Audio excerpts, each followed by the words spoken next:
तो लीजिए students, finally मिल ही गया कक्षा 12 अंग्रेजी का वायरल पेपर। केवल वायरल ही नहीं, वायरल असली पेपर, जो कि आपके भी बोर्ड परीक्षा 2026 में 100% आने वाला है। तो चुपके से ये वीडियो को देख लीजिएगा, किसी के साथ शेयर मत करिएगा, किसी को भी मत बताइएगा, क्योंकि जितने प्रश्न मैं आपको इस वीडियो में बताऊंगी वही प्रश्न ज़्यादा से ज़्यादा आपकी एग्जाम में आएंगे।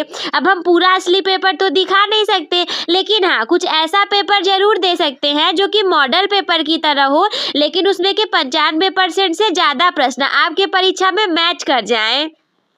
तो छोटी सी वीडियो रहेगी, चलिए देख लेते हैं। यह है आपके अंग्रेजी का वायरल असली पेपर। पूर्णांक हम जानते हैं पूरे 70 अंकों का होता है पूर्णांक। 3 घंटे 15 मिनट का समय मिलता है हमें इसे सॉल्व करने के लिए, जिसमें कि 3 घंटे आपको 3 घंटे में पेपर सॉल्व करना होता है और 15 मिनट आपको क्वेश्चन पेपर को पढ़ना होता है। तो पेपर को स्टार्ट करने से पहले कुछ नोट पॉइंट और इंस्ट्रक्शंस हमें दिए हुए होते हैं। जैसे कि नोट में क्या है, first 15 minutes are allotted to the candidates for reading the question paper. 3 घंटे में आपको इसे सॉल्व करना रहेगा। जनरल इंस्ट्रक्शंस क्या दिए हुए हैं, 3 इंस्ट्रक्शंस आपको दिए हुए हैं, जिसमें कि सबसे पहला है, this question paper is divided into 4 section A, B, C and D। यानी कि आपका जो क्वेश्चन पेपर है ये 4 भागों में रहेगा, A, B, C और D। दूसरा है कि all questions from all the sections are compulsory. सारे सेक्शन के सारे प्रश्न करने जरूरी हैं आपके लिए, कोई भी प्रश्न छोड़ना नहीं है। इसके बाद तीसरा है कि marks are indicated against each question. जो भी प्रश्न जितने नंबर का रहेगा उसके सामने उसके नंबर लिखे रहेंगे, जैसे 1 नंबर, 2 नंबर, 3, 4, 5, 6 नंबर। जितने भी नंबर का प्रश्न होगा प्रश्न के सामने उसके मार्क्स दिए हुए होंगे। स्टार्टिंग होगी हमारे सेक्शन नंबर A वाले से, जो कि आपका रीडिंग पोर्शन का है। देखिए रीडिंग वाले में आपका क्या है कि read the following passage carefully and answer the question that follow. ये जो आपको दिया हुआ है पैसेज, इसको ध्यान से पढ़ना है। देखिए इस छोटे से वीडियो में मैं आपके लिए केवल पेपर लेकर के आई हूँ। अगर आपको सोल्यूशन चाहिए तो कमेंट करिए कि दीदी हमें सोल्यूशन चाहिए, और हम सिर्फ और सिर्फ आप ही के लिए इसका सोल्यूशन ले करके आएंगे। तो इसीलिए आप पूरे पेपर को देख लीजिए, खुद से सॉल्व करने का ट्राई करिए, और अगर नहीं आए तो छोटा सा काम है, कमेंट कर दीजिए। अब देखिए कि पूरा पैसेज क्या है। The Indian national army plans went away with the defeat of Japan. Subhash Bose was killed in a plane accident while on his way to Tokyo. It is true that many leaders did not like the idea of India winning freedom with the assistance of a country like Japan and her fascist allies. But during the closing years of the war, Subhash Bose and the Indian National Army served to hold up the dropping spirits of the nationalist Indians at home, who were feeling hopeless and frustrated. They set before all sections of the Indian people, including those surviving in the army, an example of courage and patriotism, which was both inspiring and ennobling. Therefore, when the government announced their decision to prosecute some of the Indian National Army officers for treason because they had broken their oath of loyalty to the British Crown, there was a wave of nationalist protest.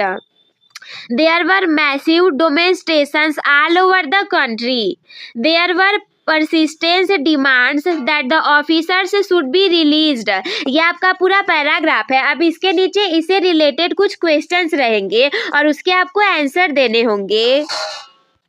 ये सारे आपके question हैं। सबसे पहले ए वाला question क्या है कि what was the result of the defeat of Japan. B में है what idea did many people not like. C वाला है who set an example of courage and patriotism. D वाला है how can you prove that there was a wave of nationalist protest. E में आपको 3 question मिलेंगे 1-1 number के लिए, और बाकी के ABCD ये सारे प्रश्न आपके 3-3 नंबर के थे। तो ई में देखिए पहला क्या है कि विच word in the passage means mutiny, और दूसरा है विच word in the passage is the opposite of equity. What is the meaning of the phrase feeling helpless and frustrated. ये जो आपका फ्रेज है इसका क्या मतलब है। इसके बाद देखिए ये आपका सेक्शन नंबर बी वाला है राइटिंग पोर्शन के लिए। किस पोर्शन के लिए, ये है आपके क्या राइटिंग पोर्शन के लिए, जिसमें कि सबसे दूसरा वाला क्वेश्चन क्या है कि write an article on any one of the following topics in about 100 to 150 words. इन तीनों में से किसी एक टॉपिक के ऊपर आपको आर्टिकल लिखने हैं, जिसके लिए 100 से 150 वर्ड्स आपको उसी के अंदर में ही लिखना है। तो ए वाला है कि means of recreation in the modern time. B वाले पे आप लिख सकते हैं is India an emerging super power. इसके बाद सी है वाटर कंजर्वेशन। वाटर कंजर्वेशन के ऊपर, तो इन तीनों में से किसी एक टॉपिक के ऊपर आप आर्टिकल लिखेंगे और वो भी 10 अंकों के लिए। ये देखिए तीसरा वाला प्रश्न आपका है कि सपोज यू आर अमित। मान लीजिए कि आपका नाम अमित है and while playing you used abusive terms to your friend Vikas. Now write a letter of apology to him assuring that you will never do it again. इसका मतलब है कि मान लीजिए आपका नाम अमित है और आपने खेल खेल में अपने दोस्तों को गाली दे दिया। अब आपको उसके लिए क्षमा पत्र लिखना है अपने दोस्त को, ये कहते हुए कि अब मैं जीवन में ऐसा दोबारा कभी नहीं करूंगा, मेरे प्रिय मित्र तुम मुझे क्षमा कर दो। और के रूप में आप चाहे तो 10 अंकों के लिए दूसरा कर सकते हैं, एप्लीकेशन लिख सकते हैं कि write an application to the principal of your college requesting him to provide you library facilities as it is not properly managed. तो प्रिंसिपल को आप एप्लीकेशन लिख सकते हैं। इसके बाद ये देखिए सेक्शन नंबर सी वाला है जो कि ग्रामर से रिलेटेड होगा। 5 क्वेश्चन होंगे टूटे, यानी कि 10 मार्क्स आपके हो जाएंगे। तो क्वेश्चन नंबर 4 है कि choose the correct option to answer the following question. ये सारे जो क्वेश्चन है इसका आंसर देने हैं आपको, और वो भी करेक्ट ऑप्शन को चूज करके। तो ए वाला क्या है, an impression which can not be removed is called. इसे क्या कहेंगे, इन चारों में से कौन सा करेक्ट होगा, इनऑडिबल, इरिटेबल, अनसूटेबल या फिर इनडिलीबल। इसके बाद देखिए ये बी वाला क्वेश्चन है कि the phrase at a snail's pace. इस फ्रेज का क्या मतलब है, very intelligent, very alert, very slowly या फिर वेरी फास्ट। ये देखिए क्वेश्चन नंबर सी वाला क्या है, synonym for queer is. Queer word का सिनोनिम क्या होगा, सिंसर, पेकुलियर, आर्बिट्रेटर या फिर सिविर। ये देखिए डी वाला question, Sheela spoke with the father to go to her college which word in this sentence is an error. ये पूरे सेंटेंस में कौन सा वर्ड इरर है, विथ गलत है, हर कॉलेज गलत है, स्पोक गलत है या फिर हर फादर गलत है। इसके बाद देखिए ई वाला है कि the antonym for ascent is. Ascent का एंटोनिम आपका क्या होगा, डिस्टेंस, एसेंट, कंसेंट या फिर डिसेंट। इसमें से कौन सा वर्ड है जो कि एसेंट का एंटोनिम है। इसके बाद क्वेश्चन नंबर 5वां आपको मिलेगा। ढेर सारे सेक्शन इसमें होंगे और एक एक प्रश्न के लिए 2-2 अंक निर्धारित है। तो सबसे पहले ए वाला क्वेश्चन है कि change any one of the following into indirect narration. दोनों में से किसी एक सेंटेंस को आपको इनडायरेक्ट नरेशन में चेंज करना है, दोनों नहीं, दोनों में से किसी एक को। तो पहला है कि the general said to he soldiers march forward and kill the enemy. आप इसको चेंज कर सकते हैं। या फिर दूसरा, Narendra said to Puja are you qualified for the post you applied. इसके बाद देखो बी वाला क्वेश्चन है कि combine any one of the following as directed. दोनों में के सामने जो भी आपके ऐसे ब्रैकेट में दिया हुआ है उसी के अकॉर्डिंग चेंज करना है। दोनों में से किसी एक को 2 अंक आपके फिक्स रहेंगे। जैसे कि पहला है the patient is very weak he can not walk up stairs. इन दोनों को मिला के आपको सिंपल सेंटेंस में बदलना है। दूसरा है कि Sheela did something no one knew that. तो इन दोनों को मिला करके आपको कॉम्प्लेक्स में बदलना है। अब आप इनसे कोई भी एक कर सकते हैं। सी वाले में क्या रहेगा कि transform any one of the following sentences as directed, दोनों में से किसी एक को जैसा ब्रैकेट में दिया है उसके अकॉर्डिंग चेंज करना। जैसे पहला है कि don't tell him the secret of your family, इस सेंटेंस को आप पैसिव वॉइस में बदल सकते हैं। या फिर दूसरा है कि no man in the city is so rich as he is, इसको आप सुपरलेटिव डिग्री में बदल सकते हैं, दोनों में से किसी एक को। फिर डी वाला है कि correct any one of the following sentence, नीचे दो सेंटेंस है, इन दोनों में से किसी एक को आपको क्या करना है, करेक्ट करना है। देखो दोनों सेंटेंस कौन कौन से हैं। पहला है कि the gentry of the city was invited in the function, और दूसरा है he is the tallest of the two. E वाला है use any one of the following pairs of words in your own sentence to make the different in their meaning clear, यानी कि ये जो दो दिए हुए हैं इन पहले और दूसरे में से किसी एक को आपको करना है। और करना क्या है कि इन ये जो दोनों वर्ड हैं इसे अपने सेंटेंस में यूज करके आपको जानना है कि दोनों वर्ड में क्या अंतर है। जैसे कि पहला है ब्रिडल, दूसरा है ब्राइडल, और दूसरे में पहला है चिली, दूसरा है चिल्ली, तो दोनों में क्या क्या अंतर है। छठवां देखो आपका ट्रांसलेशन है, translate the following into English. ये आपका क्या है, इसमें से आपको ये जो हिंदी में दिया हुआ है पैराग्राफ, इसको आपको इंग्लिश में ट्रांसलेट करना है। तो पूरा लाइन पढ़ लीजिए, नहीं आएगा तो आप हमें कमेंट करिए, हम पूरे का सॉल्यूशन लेकर के आ जाएंगे। देखिए क्या है कि अकबर के दरबार के 9 रत्नों में से एक बीरबल जी भी थे, और हिंदुस्तान में कोई भी ऐसा व्यक्ति नहीं है जो कि बीरबल के नाम से अनभिज्ञ हो। हिंदुस्तान में कोई भी ऐसा इंसान नहीं है जो कि बीरबल को न जानता हो, सारे लोग जानते हैं। वो एक निर्धन ब्राह्मण थे, लेकिन अकबर ने उन्हें जागीर दे करके राजा बना दिया। अकबर ने उन्हें कई सारी उपाधियां भी दी थी। यद्यपि बीरबल अपनी मजाकों के लिए विख्यात है, किंतु उनमें बहुत सारे गुण भी थे। उनमें दुनिया भर की चालाकियां कूट कूट कर भरी हुई थी। राजनीति में वे किसी से भी कम नहीं, कई सारे युद्धों में उन्होंने वीरता दिखा करके ख्याति प्राप्त की थी। वैसे हम लोग को जो कहानियां सुनाई जाती हैं बीरबल और अकबर के किस्से यद्यपि बनावटी हैं, लेकिन फिर भी ये प्रदर्शित करते हैं कि बादशाह और बीरबल परस्पर एक दूसरे का सम्मान करते थे। तो मेन आपका ये है कि इस पूरे पैराग्राफ को आपको इंग्लिश में ट्रांसलेट करना है।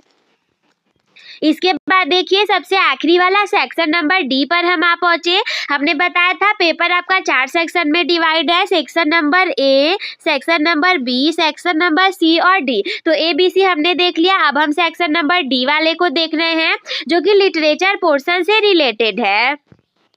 तो इसमें क्वेश्चन नंबर 7वां क्या है कि answer the following question in about 40 words each, यानी कि जो भी प्रश्न दिए रहेंगे सबका जवाब आपको 40 शब्दों से अंतर में ही देना है। ए वाला है कि where did the squatters living in the periphery of Delhi come from, इसका जवाब देना अथवा के रूप में। अगर आपको न आता हो तो व्हाट डिड जेंसी से व्हेन द सोफियास स्ट्रीट, अथवा के रूप में आप इस वाले का जवाब दे सकते हैं, 4 अंक आपको मिलेंगे। बी वाला है what had the man who sold rat traps to resort to begin and thievery, इसका जवाब देना है अथवा के रूप में। अथवा के रूप में आप ये वाला कर सकते हैं कि what complain did Rajkumar Shukla file when he come to the Congress session. तो ये आपके 4 + 4 8 अंक निर्धारित है। एक के लिए आपको 4 अंक, बी के लिए भी 4 अंक, यानी कि मिलाकर के 8 अंक मिल जाएंगे। इसके बाद क्वेश्चन नंबर 8वां क्या है कि answer any one of the following in about 80 words. ये जो दोनों क्वेश्चन आपको दिए हुए हैं दोनों में से किसी एक का आपको जवाब देना है, वो भी 7 अंकों के लिए, 80 वर्ड के अंदर में ही होना चाहिए। तो ए वाला है कि why did Caroline Kipling's wife refuse to be interviewed, या फिर अगर ये वाला आपको जवाब ना आए तो और के रूप में बी वाला कर सकते हैं। Describe the YMCA pool on the basis of the lesson deep water. Deep water chapter के अकॉर्डिंग YMCA पूल के बारे में आपको बताना है। अब देखो क्वेश्चन नंबर 9 क्या है कि read the following extract carefully and answer the question that follow. ये जो आपको दिया हुआ है इसको ध्यान से पढ़ना है और जो भी इससे रिलेटेड यहाँ क्वेश्चन आपके सामने दिए हुए हैं उसका जवाब देना है। 3 प्रश्न दिए हुए हैं, एक प्रश्न के लिए 2 अंक मिलेंगे, यानी कि 2 + 2 + 2 6 अंक निर्धारित है। तो क्या है आपका paragraph, sometimes I feel my self if I can hardly bear the through of so much childish longing in vain, the sadness that lurks near the open windows there, that waits all day in almost open prayer। अब इसमें पहला question है what can the poet hardly bear, B वाला है where does the sadness lurk और C वाला है poet of the above lines. ये जो आपके लाइन्स है इसके पोएट कौन है और ये जो पोयम है इस पोयम का चैप्टर का नेम क्या है ये आपको बताना है। क्वेश्चन नंबर 10वां देखिए क्या है कि right the central idea of any one of the following poem. आपको क्या करना है 3 में से किसी एक पोयम का सेंट्रल आइडिया लिखना है। ए वाला है कीपिंग क्वाइट का आप लिख सकते हैं, या फिर बी वाला अ थिंग ऑफ ब्यूटी का लिख सकते हैं, सी वाला ऑन्ट जेनिफर्स टाइगर इसका भी आप लिख सकते हैं। Question number 11 answer the following question in about 40 words, यानी कि ये जो प्रश्न आपको नीचे दिए हुए हैं 40 शब्दों के अंदर आपको इसका जवाब देना है। तो ए वाला प्रश्न क्या है whose pictures was there on the stamp of envelope that come to Cherry's grand dad. अगर आपको इसका जवाब नहीं आएगा तो और के रूप में आप दूसरा वाला भी कर सकते हैं।